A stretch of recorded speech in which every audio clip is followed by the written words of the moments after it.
No caver tonight, cave woman?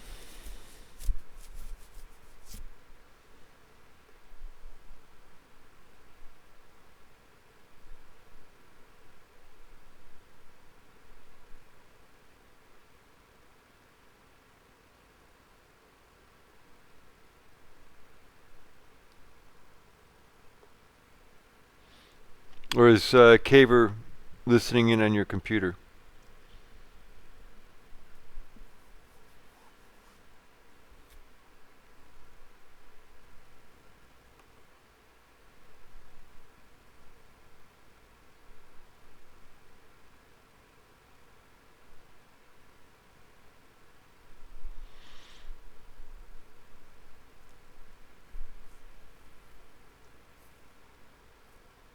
There you are, Steve.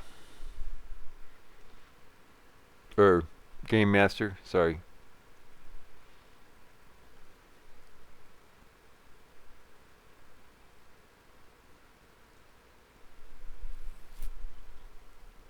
Alright, so tonight's story is brought to you in part by dpwr.net for the Denis dates, uruarchives.com for the surface history corresponding to the Denis dates, and the Cavernian Calendar Converter, which was written by Brett Middleton of the Fuzzy Physics Institute for converting between Denis and surface time.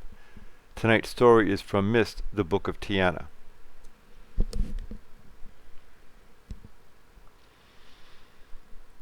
As we progressed through the stories of the kings, we saw many changes in the Denis culture. We saw an austere lifestyle that began with King Rinaref, supplanted by greed and avarice that began with King Shomat.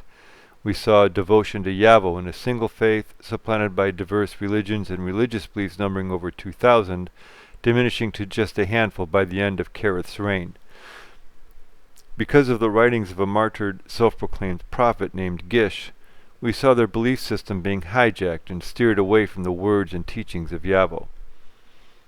And with King Jaren, who was Kareth's grandfather, the classes became the most divided they had ever been before in their history, and remained so up until the fall. We also learned how the more violent factions during Jaren's reign finally decided to follow Yavo and hope for a peaceful solution for their differing point of view. Gish's writings resulted in a conservative culture within Denis society, a culture that held the Arotanti, or outsiders, with great disdain and contempt. This general attitude among the Denis was another contributing factor in the demise of a once great empire.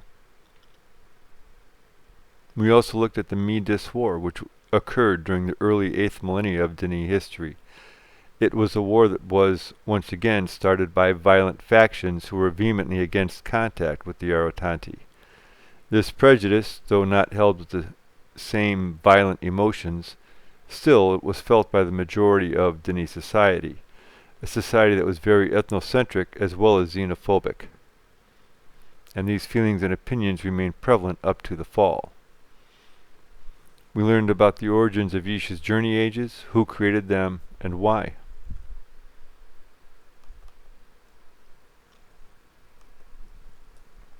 We learned about Agaris, the architect of the fall. His motives were not ethnocentric, nor did they stem from xenophobia. He was driven strictly by revenge. Revenge for having been wrongly accused and convicted of a crime he did not commit. Revenge that drove him to commit genocide against his own people. A character flaw that would spell the end of the empire. Also there were the beginnings of Atris, one of the heroes of the fall, the excavation of the great shaft, and of a friendship with Viovis, who would become one of the villains of the fall. We learned about a surface dweller named Anna, her life and how she came to find the cavern, and those same old Denis fears of the Arotanti, the outsiders, and their possibly corrupting influence on the Denis populace.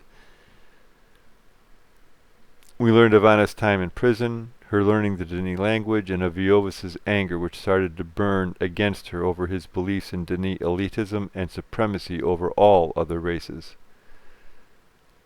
Last time we learned of Anna's trial, of her uncertain future, and more of Viovis's anger. Tonight, we will learn of a friendship strained.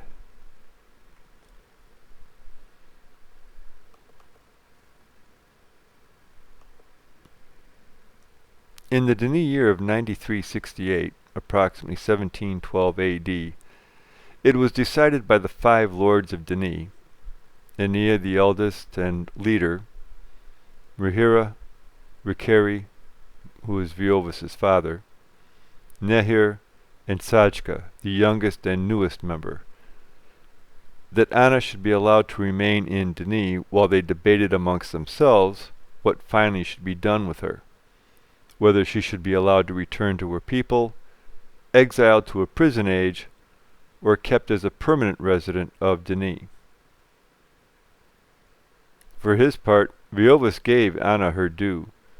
He admitted that her answers were honest, if not what the council wanted to hear, and that she was sincere. Still, he felt that she should be kept isolated from the general population of Denis, lest she become the focus of any movement to reverse the day's decision, or be sent to a more appropriate place should a movement such arise. Atris had been with Viovis during these remarks, along with Leonis, Viovis's advisor and tutor, and with Suaner, Viovis's maintainer friend. He was given a message with the seal of Lord Ennia, but which actually was from his father, Callis, summoning him home right away. After taking his leave of his friends, Atris headed straight home, curious why his father went through the subterfuge to summon him. Upon arriving, he understood. Lord Ennia had asked Callis to look after the girl while the 5 debated her ultimate fate. Callis had agreed. When Atris arrived home, he was informed of this and was formally introduced to the surface dweller Anna.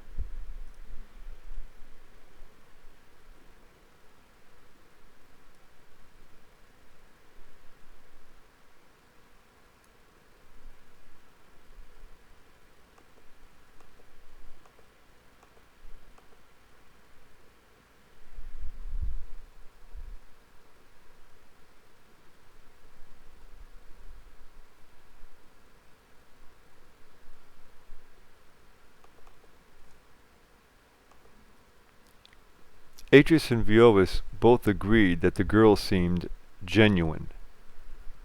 Viovis invited Atris to his home on the island of Kvir, and insisted that he bring the girl with him. Viovis still could not bring himself to address the girl as Anna. One day, as Anna was exploring her new home, she entered a workroom. There she found many devices with which she was familiar, and a few with which she was not. This room was also lined with many journals on its shelves. She marveled at the characters, their intricacy, and the precise manner with which each was drawn. As she left the room and started back to her own room, she met Atris in the hall, who escorted her back to the workroom. Once there, he handed her a child's book of Denis history. He received a blank stare in return. She explained that, though she could speak Denis, she could not read it. The next book he gave to her was the Rehevkor, the word book, the book of the Denis lexicon. Explaining that she couldn't read it, Atris promised to teach her.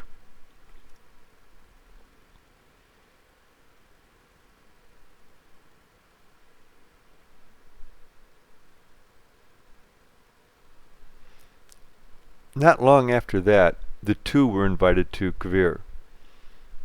Viovis enjoyed showing Anna what seemed to be every nook and cranny of the mansion. It was important to Atris that Anna and Viovis be friends.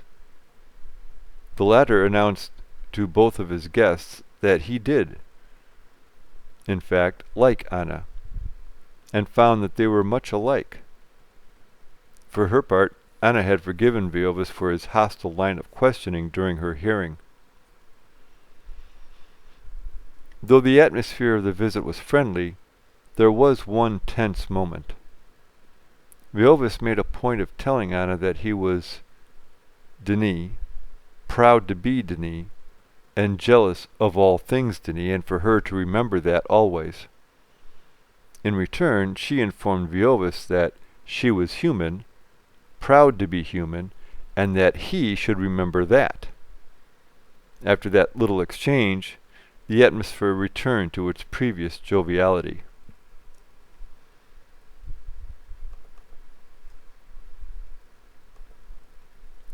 On their way back to H's family home, Anna was filled with many questions. Where does all the food come from? What are the things that are hidden in Denis? She wanted to know it all, for it mystified her. Once at home, Atris took her to his family's locked book room, and showed her the descriptive book to his family's age of Koa. As she was marveling at the glowing panel that appeared to be a window on an open page of the book, Atris placed her hand on that panel, and she linked. He appeared shortly after her in the new world. She was a bit unsteady on her feet, filled with a giddy feeling. This new world to which she was somehow magically transported took her breath away. Piquing her interest, he explained the process of linking, and how it was accomplished by the special paper in the books, the special ink, and the special words written in the books, the Garohevti, the great words.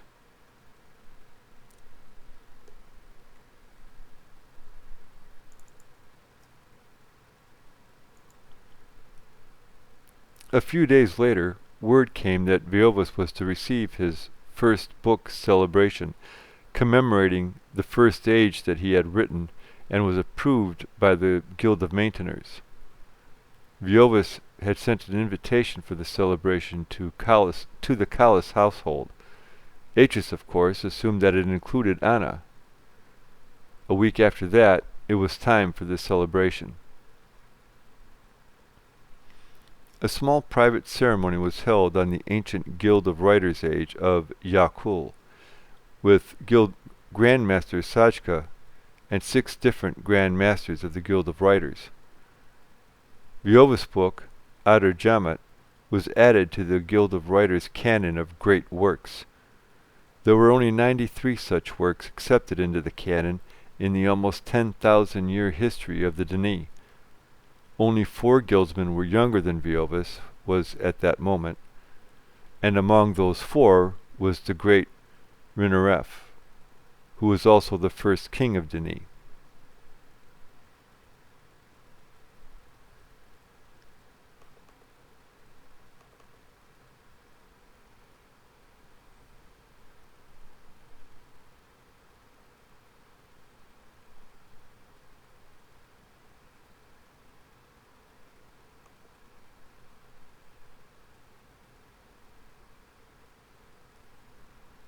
That night, all of the who's who of Denis society gathered on Kavir to celebrate with Viovis. As Callis, Atris, Tessera, Atris's mother, and Anna approached Viovis to greet and congratulate him, his eyes turned and saw Anna. His smile faded. Not bothering to say something to Anna or Atris, he asked for a word with Callis, informing him that Anna was not invited, that linking to ages was a privilege only for those of Denis blood, and, as a result, she would not be allowed to enter his age. Embarrassed, Callis informed his son of the misunderstanding, and that Anna would be allowed to remain on Kavir, looked after by Viovis's servants. Atris grew angry, for if she was not allowed to link for the celebration, if she was not even invited, then the invitation should have specifically said as much. It should not have waited for her to show up in Kavir. For his part, Viovis was very conservative with his Denis beliefs, a fact that was well known by all around him.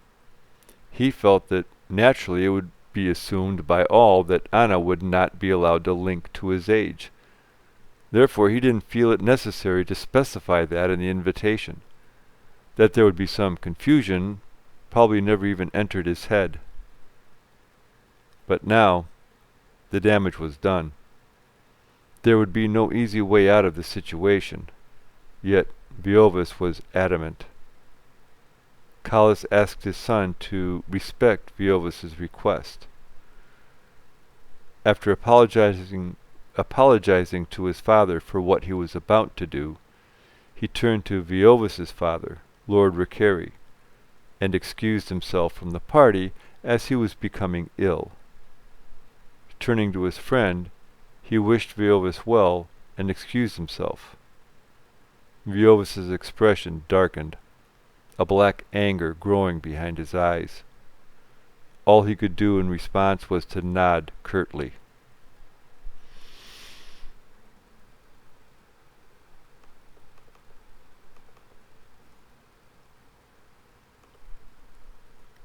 On the boat ride back home, Anna asked Atris what had happened.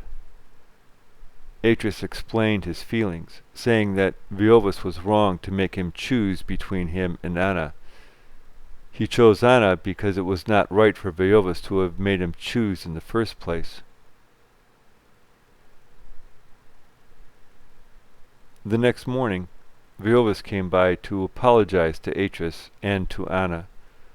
In fact, he brought a peace offering of sorts.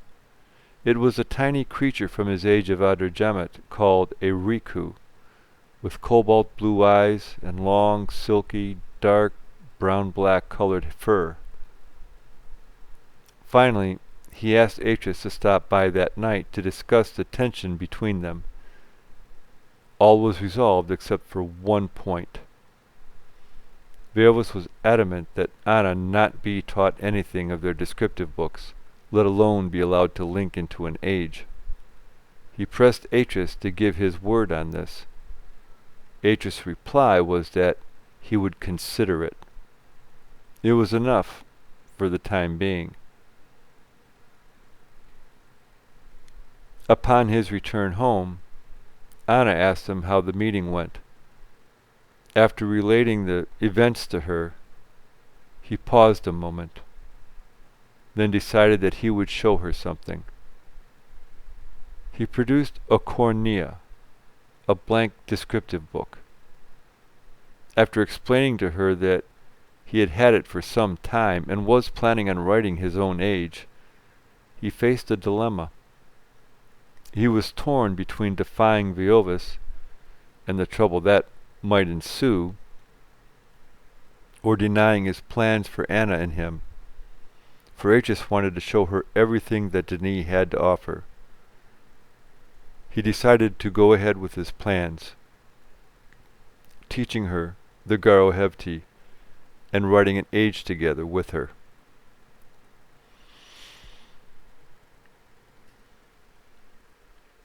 Please join us next time as we learn about a soulmate found and a friendship broken. The end.